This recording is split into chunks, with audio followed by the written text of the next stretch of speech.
Hi everyone, I'm Barb Peters. I'm the dietitian and I am here today with Janae, and we are going to talk about the correct way to use the scale feature of the Joerns Hoyer lift. And at this point you're probably thinking, why Barb? Why you the dietitian talking about this? Well, let me explain. The reason for that is because I am the person who documents in the medical record all of the changes related to weight. And we have been observing that there have been a lot of changes to the weights, the way they are documented, that are difficult to explain.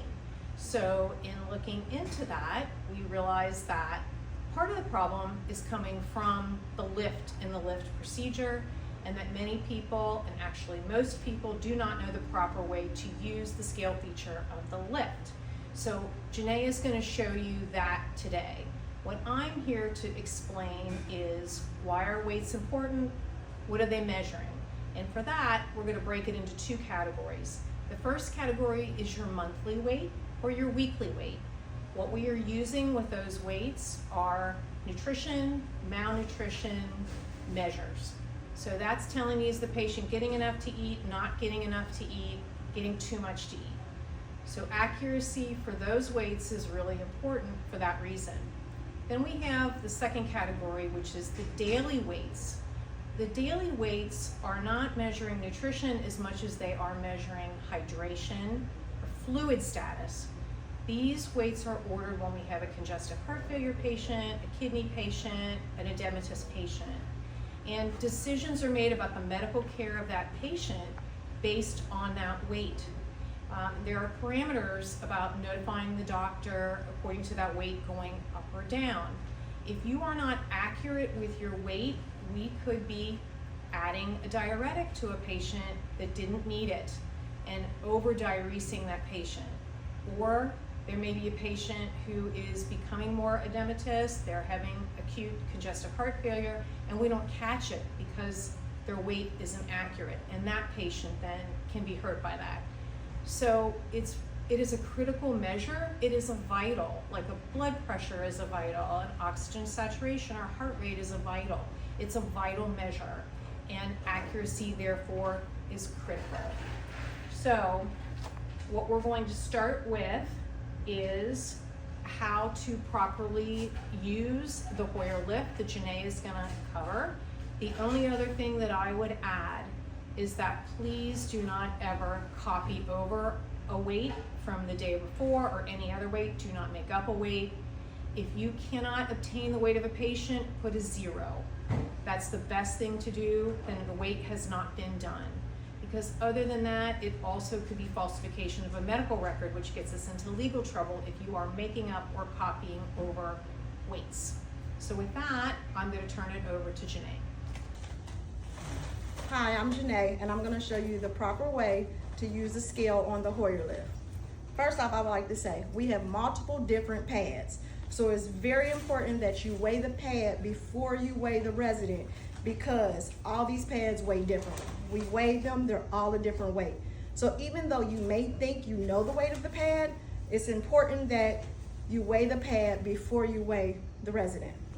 So the first thing you want to do is you want to turn on the scale on the Hoyer by pressing the on button.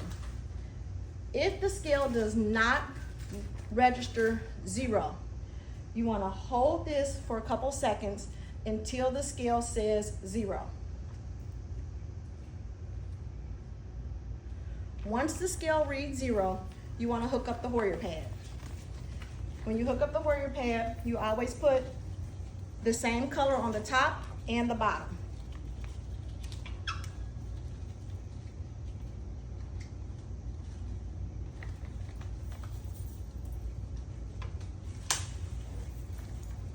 Once the Hoyer pad is connected, the scale will register how much the Hoyer pad weighs.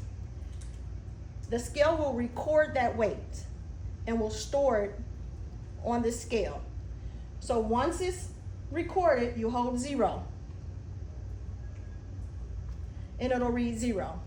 And once you unhook the Hoyer pad, the weight of that Hoyer pad should still be registered on the scale.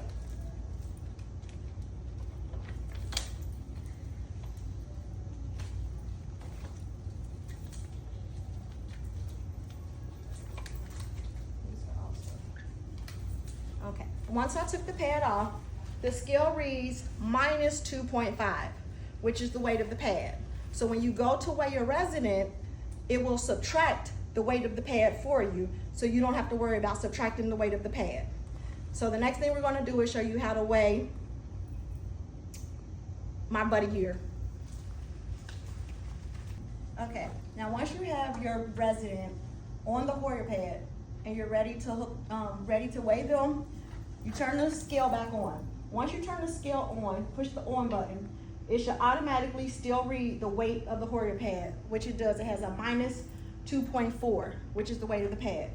So you go ahead and you hook your resident up.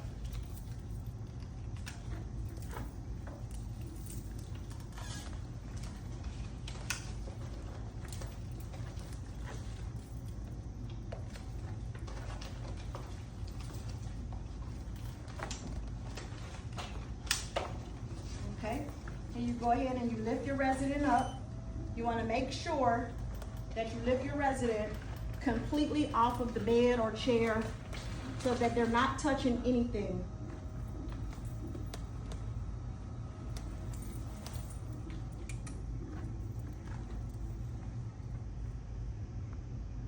And Mr. Earl here is 26 pounds, and that's minus the Hoyer pad. So that will be your most accurate weight.